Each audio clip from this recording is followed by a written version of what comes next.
ថ្ងៃទី10ខែវិច្ឆិកាឆ្នាំ2025ដែលត្រូវជាថ្ងៃមមែទឹកយិនឆុងគ្នាជាមួយអ្នកដែលមានឆ្នាំឆ្លូវធាតុភ្លើងវ័យ29ឆ្នាំ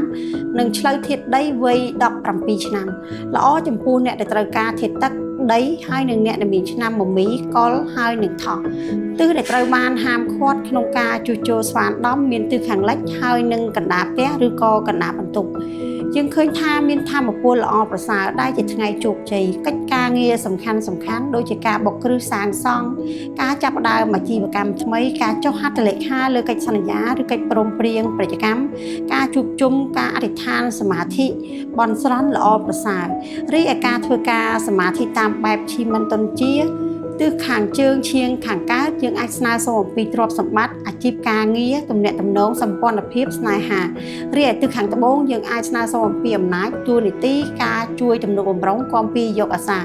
រីឯទិសខាងជើងយើងអាចស្នើសុំអំពីសុខភាពក្នុងការធ្វើការសមាធិតាមបែបឈីមិនតុនជាគឺជាការបែកខ្នងទៅកាន់ទិសនីមួយៗធ្វើចិត្តឲ្យស្ងប់មនោឲ្យដូចជាការពិតនៅការទទួលបាននៅធម៌ពលល្អៗដែលទិសនីមួយៗមានជូនពរសំណាងល្អ